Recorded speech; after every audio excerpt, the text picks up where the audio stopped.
Así inicia Noticia en Profundidad. Qué placer acompañarles. Soy Tatiana Pérez. Les saludo desde nuestra sede central en Caracas, en Venezuela. A partir de este momento, en la próxima hora, tenemos 3 temas que son noticia. Aquí están primero desplegados en titulares. En Noticia Argentina, finaliza la semana con detenciones arbitrarias en la provincia de Jujuy. Este viernes hubo movilizaciones en Buenos Aires contra la represión policial y en calidad del secretario del Partido Justicialista, el presidente Alberto Fernández ordenó la intervención de lo que sucede allá en Jujuy. La tolda apoyó la reforma constitucional express del gobernador Morales. Analizamos este escenario. En Noticia Uruguay, el gobierno de Luis Lacalle Pou rechazó el comunicado de la ONU en el que se pide que el agua potable que hay sea para el pueblo y no para la industria. Parecería obvio, pero no lo es. ¿A dónde se va la poca agua existente en medio de esta crisis hídrica por la que atraviesa el país suramericano? Vamos a profundizar en ello.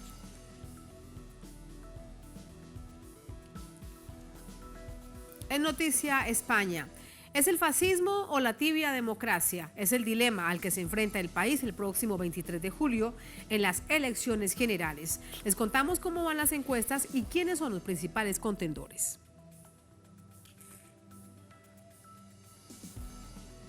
En Noticia casi comienza. Bienvenidos, bienvenidas.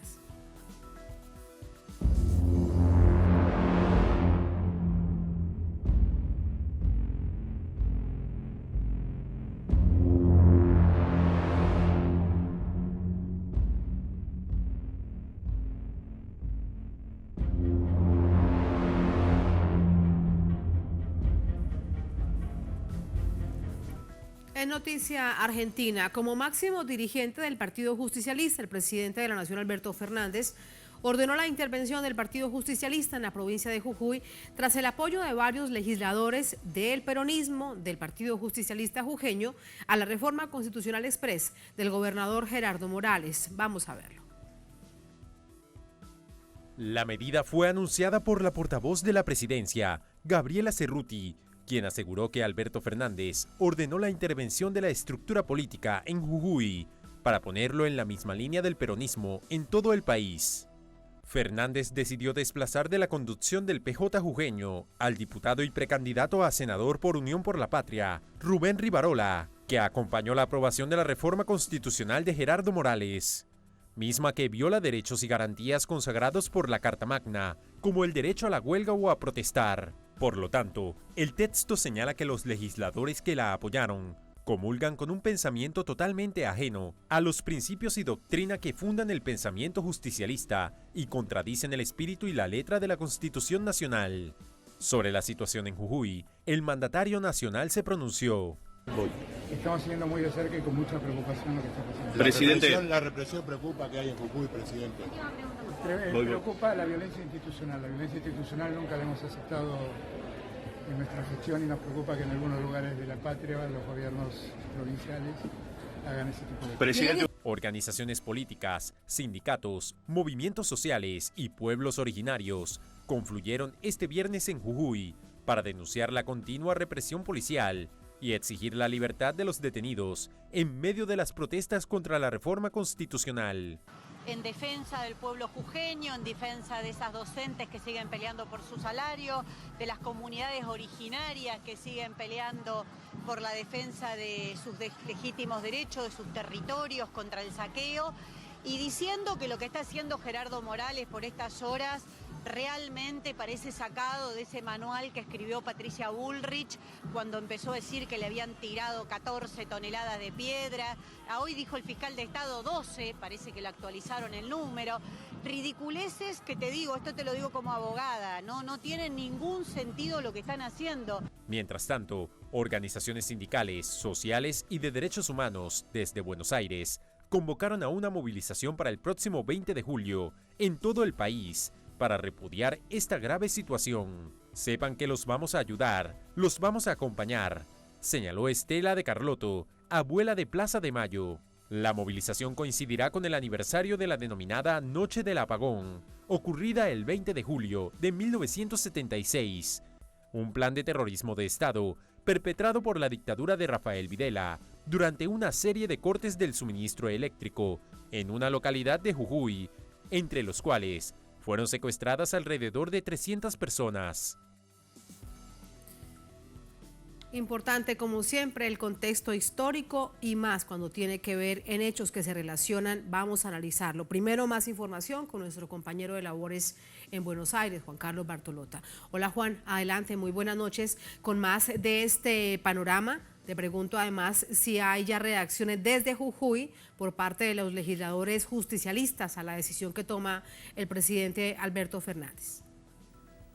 ¿Qué tal, Tatiana? Sí, hay un poco de ruido, si se quiere, político allí en la provincia de Jujuy. Está muy dividido el justicialismo allí. Hay un senador, Snopek, por ejemplo, que se fue del bloque oficialista hace ya un tiempo, disintiendo de alguna manera con el Poder Ejecutivo Nacional. La intervención era un hecho que nosotros en algún momento habíamos adelantado, no sé si recordás, Tatiana, que estaba en estudio de presidentes, hoy se hizo esto efectivo.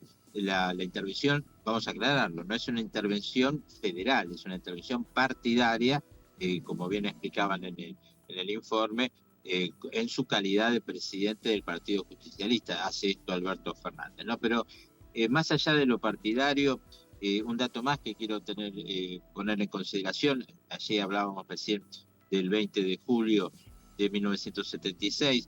Allí estuvo involucrada de alguna manera la parte privada. Cuando hablamos en la Argentina de la dictadura cívico-militar, uno de los hechos que refieren a eso justamente fue la noche del apagón, porque allí entre los secuestrados, entre la gente que estuvo bajo, digamos, el dominio del terror de la dictadura militar, se habla, como pasó nuevamente, de la utilización de lugares, de empresas privadas para esa represión. Y además, la represión contra dirigentes gremiales del ingenio Ledesma, de la familia Blaquier, su fundador, su presidente, que falleció ya hace un tiempo atrás, fue condenado justamente por esto y murió muy grande y en prisión domiciliaria. Pero bueno, para este contexto, entonces, para recordarlo esto, porque tiene que ver justamente con esta historia, en esa oportunidad se utilizaron dependencias privadas de esta empresa, vehículos de la empresa, según se denunciaron por parte de los organismos de derechos humanos, y en esta represión, la de Gerardo Morales, también se ubicaron camionetas no identificadas, pero después fueron identificadas, que pertenecían a un empresario jujeño, ¿no? Para tener en cuenta, digo, las similitudes de los hechos. Lo concreto es que esto ha generado nuevamente dos cuestiones que hay que tener en cuenta. Para el oficialismo, el tema de represión es un tema muy importante. Forma parte, te diría yo, de la esencia, si se quiere, del kirchnerismo y sobre todo de aquella época donde Néstor Kirchner gobernaba el país y, por ejemplo, cuando había algún tipo de situación con movimientos sociales o había fuerzas de seguridad, fue el propio presidente Néstor Kirchner que prohibió que las fuerzas de seguridad usaran armas de fuego, armas letales. A partir de eso, de esa situación se instaló esta política.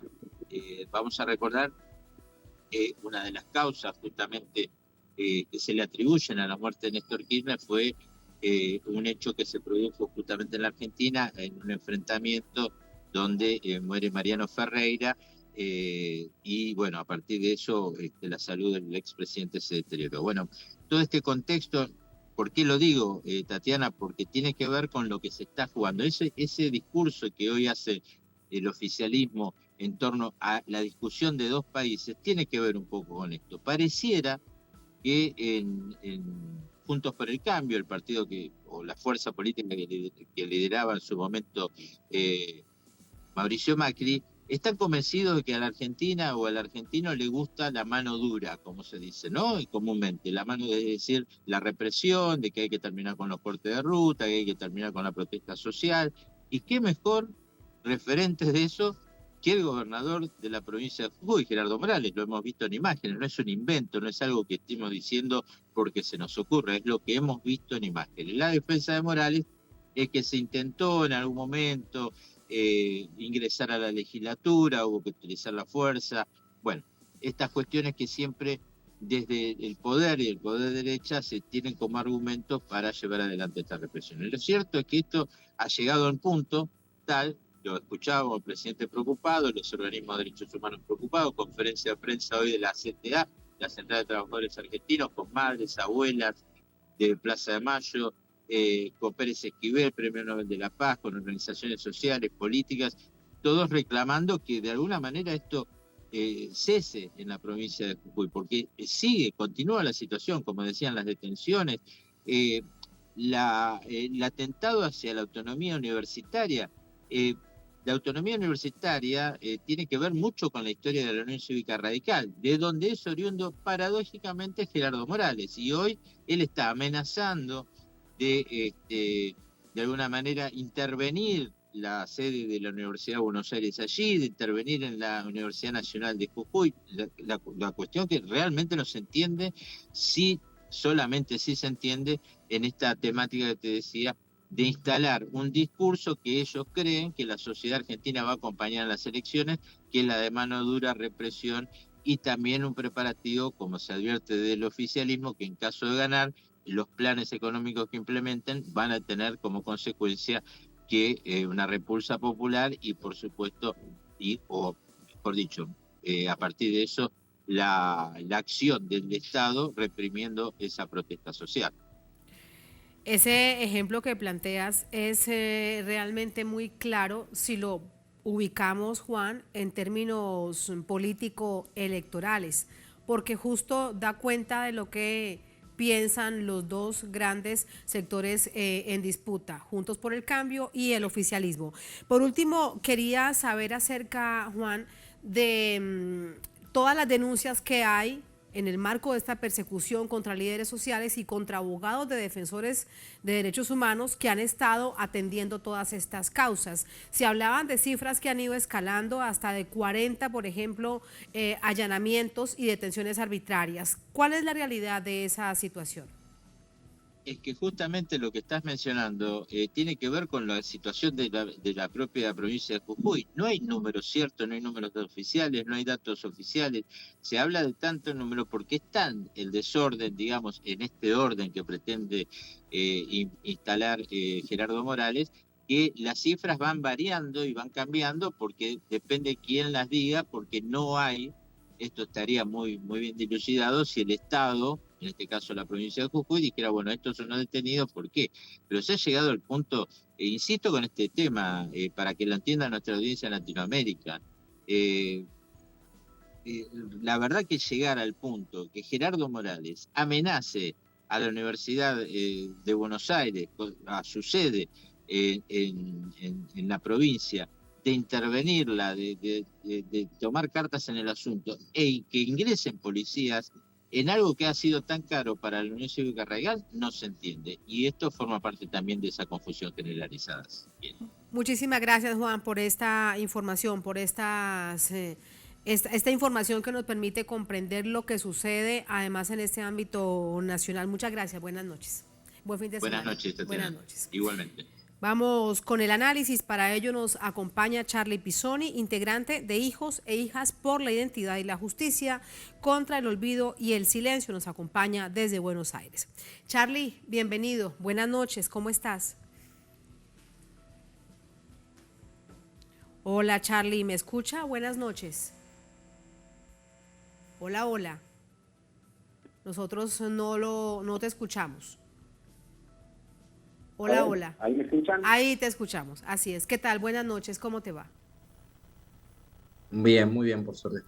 Muchísimas gracias. Hemos visto desde días atrás amplia movilización de sectores de derechos humanos, organizaciones sociales, también de carácter política, exigiendo al gobernador en la provincia de Jujuy que acabe con la represión primero y que luego se cree un mecanismo para derogar esta reforma constitucional express. Desde Buenos Aires, ¿cómo se vive esta situación y qué tanto realmente se puede hacer ante estos hechos?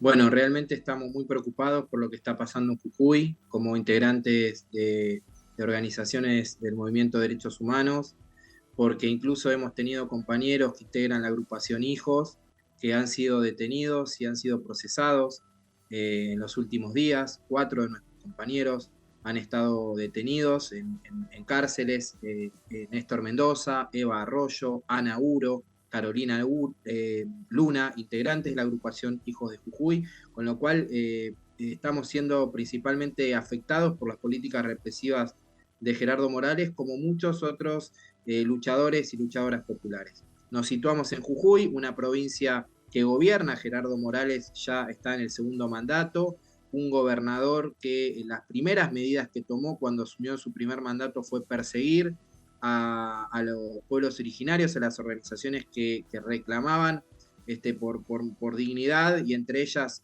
la Tupac, conducida por Milagro Sala, compañera que aún continúa detenida ilegalmente, y continuó esa política represiva y la vemos durante el gobierno de Gerardo Morales, pero también durante el macrismo, una política que sin duda está asociada a las políticas de derecha, las políticas económicas de derecha de ajuste, y ese ajuste va de la mano de la represión.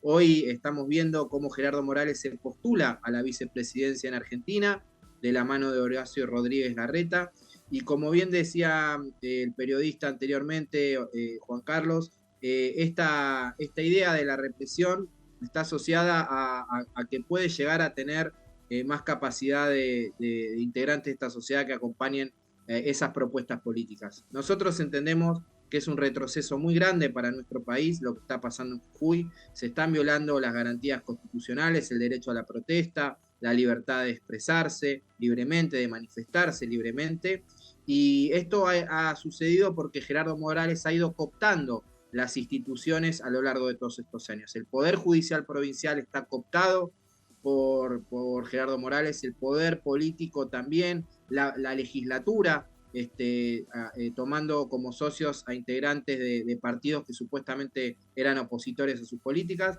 y por eso nos llena de preocupación, y estamos realizando todas las acciones pertinentes a nivel nacional e internacional que puedan frenar esta caza de brujas que nos retrotrae a lo que pasaba en la dictadura militar en Argentina.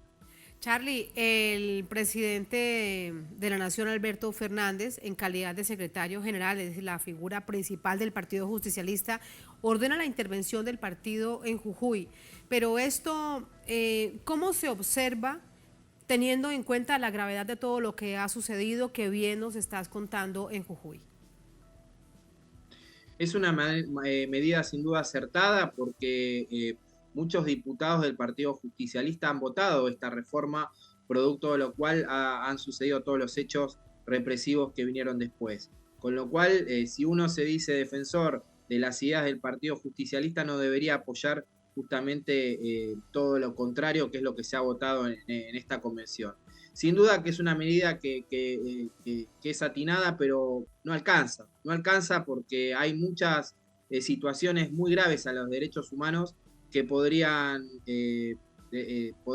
terminarse de otra manera. Nosotros hemos exigido en reiteradas oportunidades la intervención del Poder Judicial de Jujuy, que es una potestad que tiene el Estado Nacional ante hechos como los que estamos viendo, ¿no? Que un Poder Judicial actúe de esta manera y se acuse a militantes y se los detenga, porque esto no es solo una decisión del Poder Ejecutivo, también es una decisión del Poder Judicial de Jujuy, ¿no? Y hay que frenar estos atropellos. No podemos permitir que cuando estamos por cumplir 40 años de democracia en Argentina, que tanto costó, que tanta sangre corrió bajo el puente para que tengamos esta democracia, tengamos un gobierno cuasi dictatorial que nos hace retrotraer a las épocas donde Blaquier era amo y señor en Jujuy, y hoy tiene otra cara Blaquier y otro títere que es Gerardo Morales.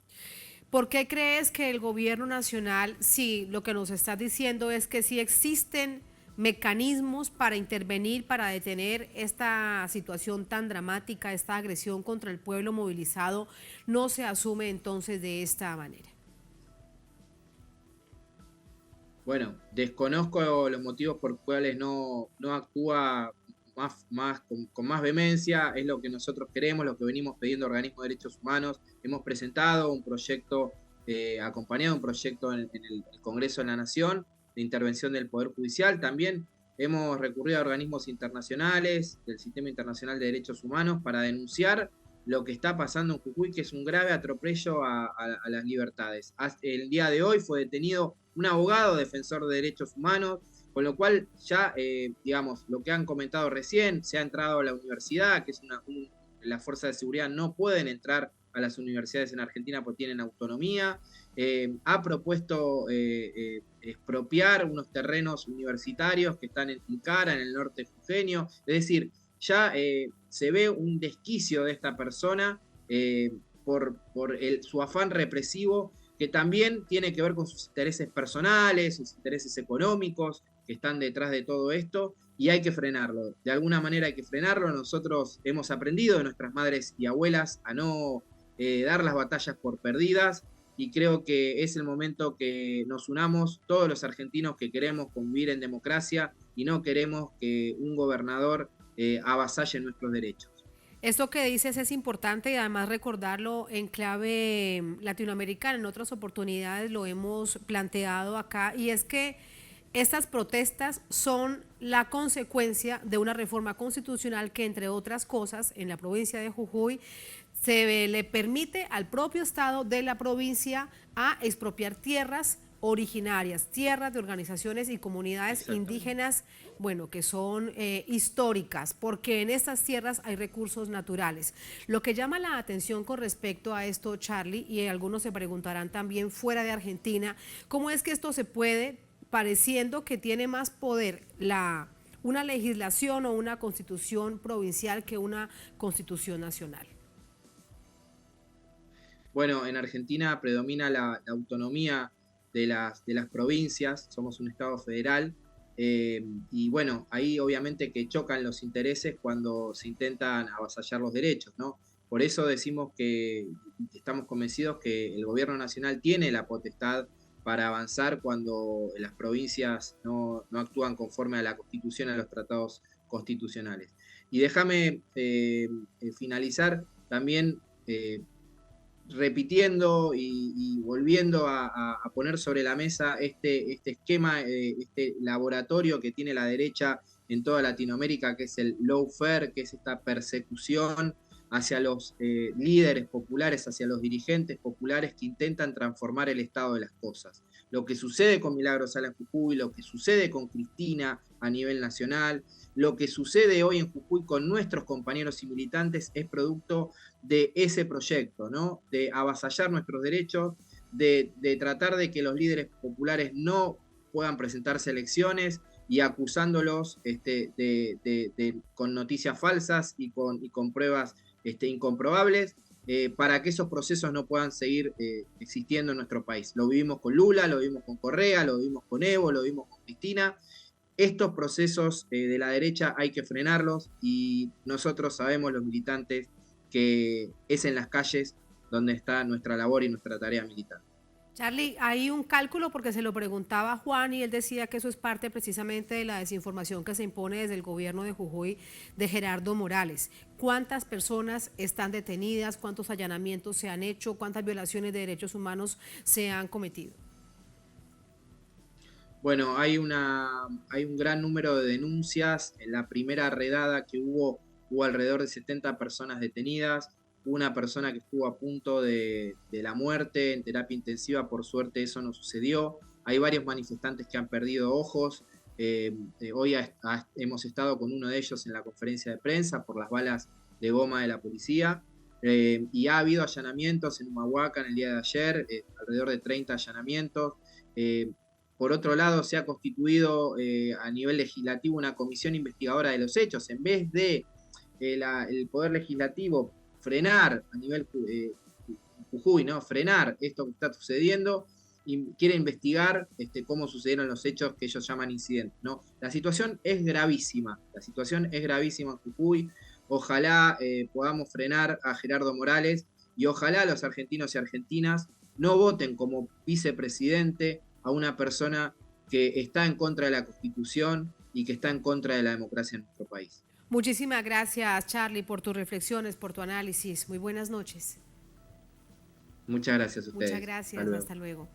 Así vamos a la primera pausa en esta emisión de Es Noticia. Al volver en Noticia Uruguay, el gobierno de Luis Lacalle Pou rechazó el comunicado de la ONU en el que se pide que el agua potable, el agua bebible, como dicen ahora en Uruguay, sea para el pueblo y no para la industria, que se proteja a la población en medio de esta crisis hídrica. Pues parece obvio, pero no lo es, así que nos preguntamos a dónde se va el poca agua existente. Vamos a analizarlo al volver en el Noticia.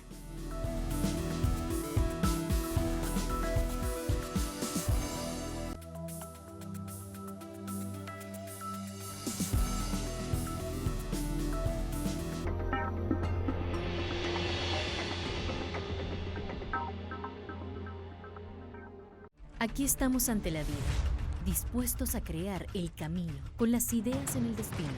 Somos el eco de los olvidados, la lucha de aquellos que no se rinden. Creemos en la trascendencia de las historias y en la firmeza de su andar, sin bajar las manos y con la frente en alto, con el corazón y el compromiso en la piel, para mostrar una verdad más justa, donde la igualdad sea real y no un papel. Telesur siempre da más. Las mejores jugadas y todo el acontecer deportivo suramericano y del mundo. Desde nuestra América Deportiva. Sábados y domingos. Solo por Telesur.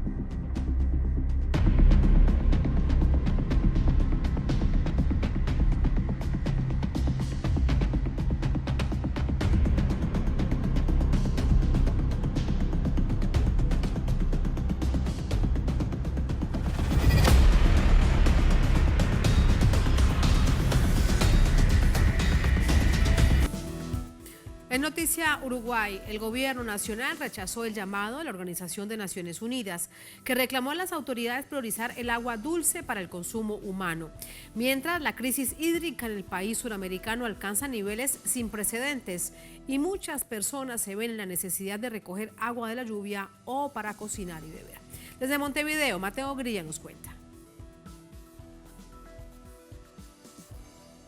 Hugo Leiva es un referente social del Cerro, un barrio de trabajadores ubicado al oeste de Montevideo. En su casa se organiza semanalmente una olla popular en la que se alimentan más de 60 personas. Frente a la escasez de agua potable que sufre el país y al no tener ayuda del Estado, Hugo recolecta agua de la lluvia para cocinar. Nosotros, por ejemplo, para cocinar ayer, que estuvimos acá y tenemos más gente trabajando, yendo a las ollas y trabajando también con nosotros, porque esto es un trabajo de todos, un equipo, acopiamos agua porque llovió 2 días. Estábamos como Paso Severino, llueve, tenemos agua y pudimos cocinar con esa agua dulce, que bueno, también las acopiamos y juntamos en bidones. Uruguay sufre una crisis hídrica sin precedentes y a pesar de las últimas lluvias, las reservas de agua dulce para el sur del país, donde vive más del 60% de la población, son críticas. Desde hace semanas, el agua que distribuye el Estado para la zona metropolitana no es potable. En las últimas horas, un informe de la ONU instó al Estado uruguayo a priorizar el uso de agua dulce para el consumo humano y señaló que la calidad actual del agua es alarmante, algo que Hugo confirma. La mayoría acá en los barrios pobres está tomando agua de la OCE cuando no tiene otro. Está pasando sed, se aguantan de tomar, pero llega un momento que toman esa agua y bueno, los malestares, las enfermedades al día. El gobierno uruguayo rechazó el informe de la ONU y señaló que tiene inexactitudes. Pero lo cierto es que el agua que distribuye el Estado tiene altísimos niveles de cloro, sodio y trialometanos y su ingesta puede ser nociva para la salud. Ante esta realidad, son muchos los vecinos que no se animan a tomar el agua que distribuye el Estado porque cuando lo han hecho les genera malestar. Ellos también recolectan agua de la lluvia, pero para tomar. Estoy tratando de tomar agua de la lluvia, la hiervo o tomo en el mate, pero agua de la canilla no he tomado una gota, porque yo tengo problemas gástricos por la operación y no puedo tomarla. Me hace horriblemente mal. La semana pasada me ataqué 5 días, desde el martes hasta el viernes me ataqué del estómago y me dobla, me deja tirado. Y cada tanto la voy llevando. Raquel Sosa vive en el barrio 23 de marzo, rodeada de sus mascotas. No puede comprar agua embotellada porque dice que es muy cara. Ella también confirma que el agua que recibe en su casa le genera malestar, pero no tiene opción y la sigue bebiendo. ¿Qué sucede? El agua con café, paso tomando café, parezco una loca. Tomo mate dulce, igual se siente, y cuando no tomo agua, el agua de OCE tendrá clarita, tendrá lo que tendrá, pero a mí el agua de OCE me hace mal. ¿Por qué? Porque llega un momento que siento olores feos, siento trastorno en el organismo, como que se me inflama el estómago. Digo, por suerte no he tenido nada grave de ir al médico. La emergencia hídrica que sufre Uruguay está golpeando fuertemente a miles de personas sin recursos. Mientras algunos tratan de resolver el día a día comprando agua embotellada en los comercios, otros apelan solamente a su destreza para resolver un derecho humano que en Uruguay incluso está escrito en la Constitución de la República, y es el acceso al agua potable.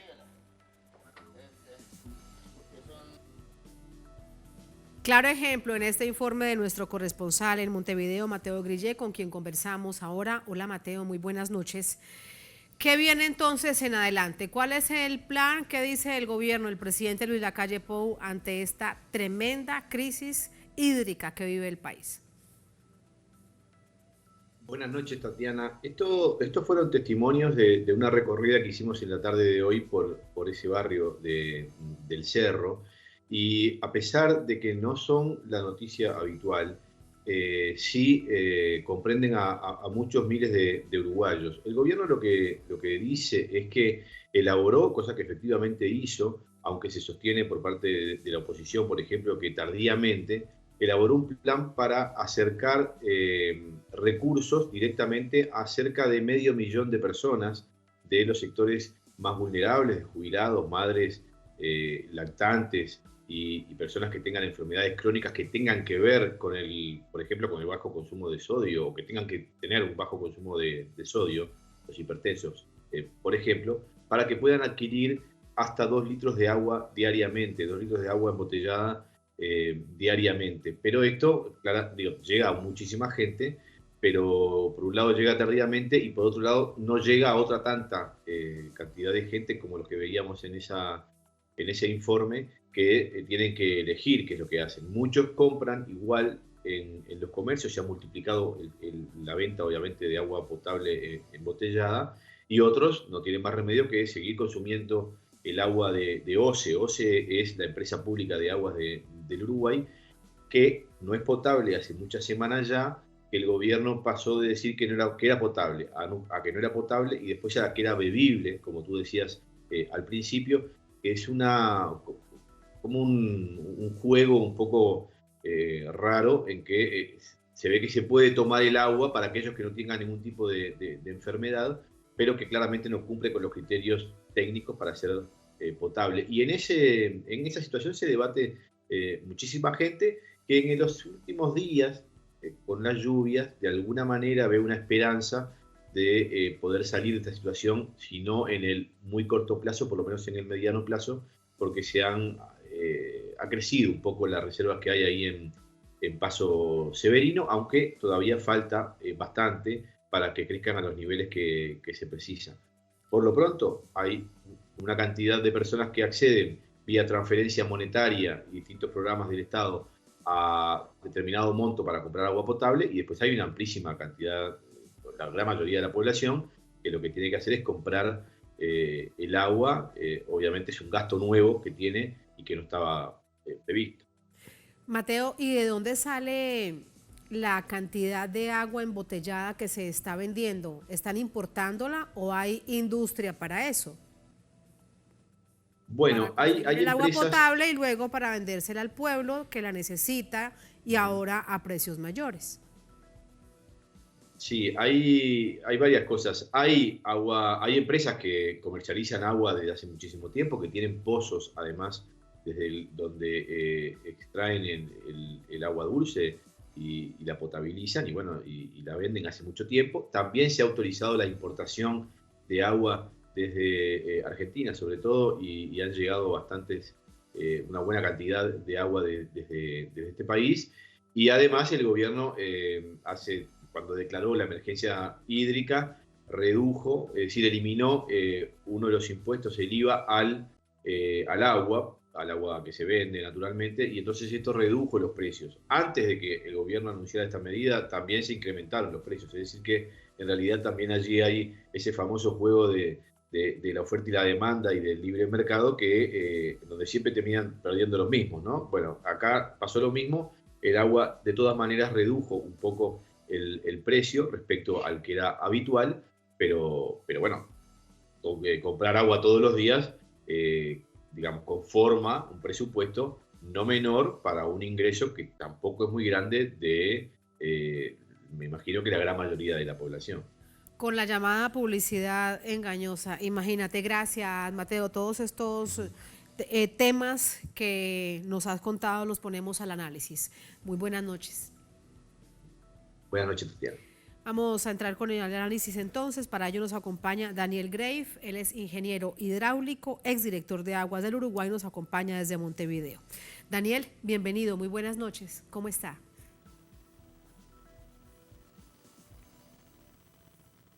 Daniel, buenas noches, ¿cómo está? ¿Me escucha?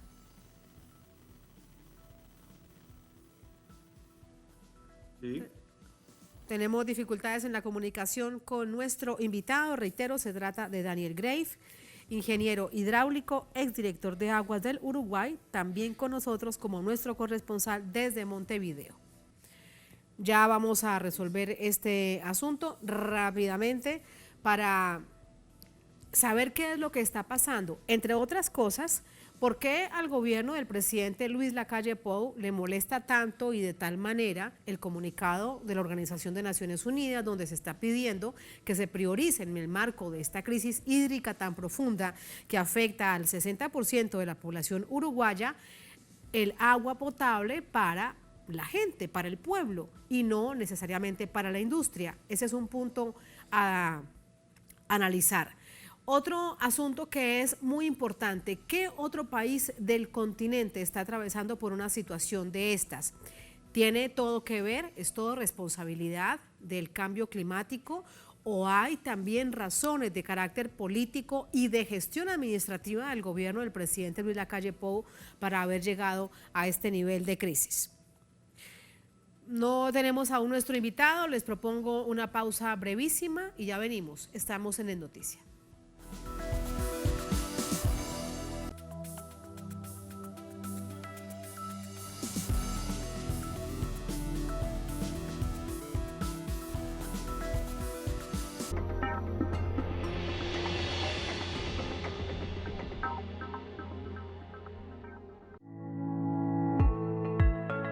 Tanto dormir menos o dormir de más puede producir crisis en un paciente con epilepsia.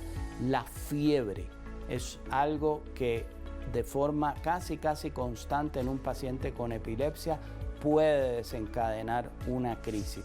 Entrevista con Aísa García desde Guía tu Cuerpo. Sábado, solo por Telesur.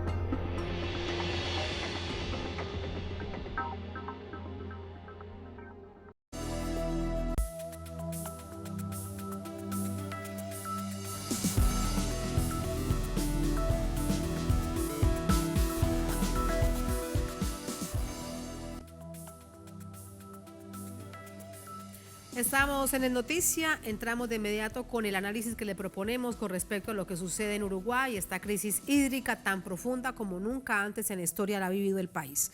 Nos acompaña Daniel Grave, ingeniero hidráulico, exdirector de Aguas del Uruguay, nos acompaña desde Montevideo. Daniel, ¿cómo está? Muy buenas noches. Muy buenas noches, a la orden. Muchísimas gracias. Daniel, ¿por qué cree usted que al gobierno del presidente Lacalle Pou le molestó tanto el comunicado de Naciones Unidas, si la verdad es que parece bastante obvio que la poca agua que hay debe ser para la población. Bueno, este gobierno, sobre todo en el último tramo, ha estado, digamos, controlando la situación y tratando de salir lo menos posible. Y entonces creo que en ese contexto cualquier cuestionamiento parece como reactivo, ¿no? Sí, es alguna manera de encontrar una explicación a tal crisis. Ahora, ¿esto era posible haberlo evitado, no haber llegado a esta crisis que se está viviendo actualmente por falta de agua en el país? Bueno, esta crisis tiene varias causas. La primera, que tiene que ver con la sequía que está sufriendo el país desde hace mucho tiempo y es histórica, pero de todas maneras, atrás hay una crisis de infraestructura por decisiones que tomó este gobierno de parar proyectos que estaban en una fase muy avanzada de proyecto y con financiamiento que quedaron del periodo pasado, que fueron entregados para justamente continuar, y bueno, este gobierno decidió tomar otro camino, abandonó ese proyecto, y bueno, y eso es la causa por la cual hoy las reservas están vacías, porque justamente se había detectado el problema de falta de abastecimiento y para garantizar el agua ante sequías como la que estamos sufriendo. Y eso fue lo que impidió que, bueno, hoy pudiéramos tener otra represa, o por lo menos encaminado o iniciado el proceso de reserva de agua para satisfacer situaciones como esta, ¿no? Sí, Daniel, ¿y el plan que propone el gobierno de esta represa temporal que estaría lista aproximadamente dentro de mes y medio con un costo superior a los 40 millones de dólares, es lo que se ha conocido públicamente? ¿Qué tan viable es y cuánto tiempo realmente podrá atender la emergencia? ¿Cuánto tiempo será ese temporal? Bueno, en realidad ellos ahora lo que están planteando, y que lo plantearon hace un mes, y dijeron que iban a estar prontos hace un mes y todavía no está pronto realmente, es un trasvase de la cuenca de San José a donde está la usina, en Aguas Corrientes, para tener un poco más de agua dulce de otra cuenca, ¿verdad? Y eso todavía no está ejecutado, está en veremos. Lo que sí han hecho es una pequeña represa para tomar agua del Río de la Plata, y eso es lo que ha permitido tener por lo menos agua salobre, digamos, pero en concreto el agua que estamos recibiendo, que se está distribuyendo, hace un poco más de 2 meses que no es potable, porque no cumple con las características requeridas por la normativa como agua potable, por la cantidad de cloruros y de sales de sodio, sobre todo, que son los parámetros que bueno, se han prácticamente que duplicado, y eso es lo que hace que el agua sea salobre y sea rechazada por la población. Digamos, no es un agua agradable para tomar, que es lo que debería ser. Claro, pero más allá de que tenga este sabor que sea incómodo para la población, ¿qué tanto afecta a la salud esta agua que están recibiendo todos ustedes, la mayor parte del país, que son los que se ubican en el área metropolitana de Montevideo actualmente? Y bueno, para un porcentaje de la población más sensible a la hipertensión y a problemas de salud, mi especialidad no es la medicina, pero hay afectación en un porcentaje importante de población que bueno, no es recomendable consumir agua con este nivel de sales. Y además, como no es, como es rechazada por el gusto y porque, bueno, ni para cocinar ni para beber, lo que hace el común de la población es tomar menos agua. Diga que, bueno, ahora no tenemos temperaturas tan altas, pero y los efectos de la deshidratación no son tan graves, pero sí pueden ser visibles más a largo plazo. Y bueno, por algo las normas establecen límites para esos parámetros, ¿no? Claro. Usted, Daniel, fue director de aguas del Uruguay. ¿Se imaginó en algún momento que una situación de estas podría estar viviendo el país? Bueno, no es tan raro. También tuvimos algunas situaciones de sequía extrema que no llegaron a estos niveles. Pero bueno, también teníamos un montón de institucionalidad atrás para atender esa emergencia en el Sistema Nacional de Emergencias, que creo que ese es uno de los puntos débiles del manejo de la crisis que se ha hecho, que se ha dejado de tomar medidas coordinadas con todas las instituciones más fuertes para evitar llegar tan lejos, ¿no? Por ejemplo, bueno, digamos, medidas de ahorro en el uso de agua, que se podrían haber empezado mucho antes, en febrero, cuando ya se empezaron a detectar que los niveles en los embalses llegaron a niveles históricos.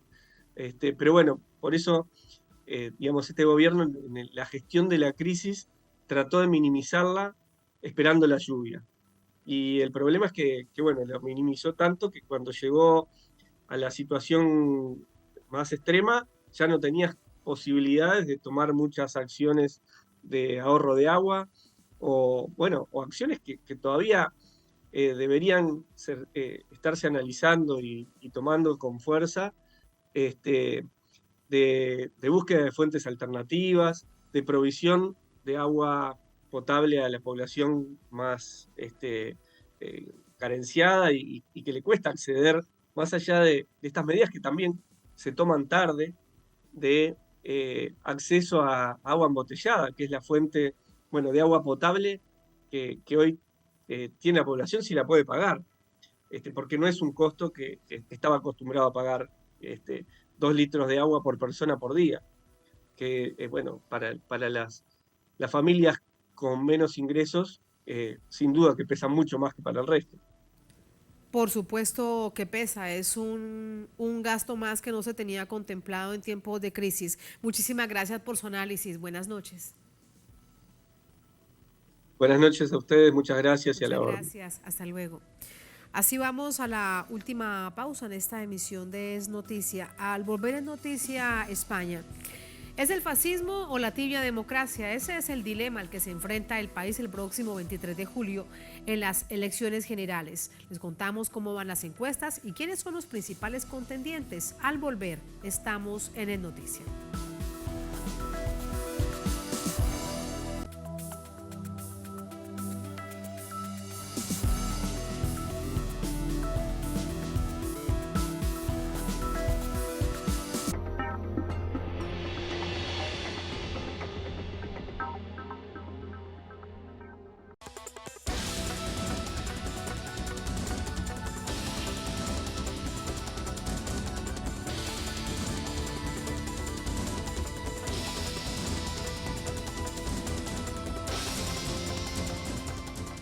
Cada semana se coloca un argumento sobre la mesa y la opinión se la forma usted. Texto y contexto. Domingos, solo por Telesur.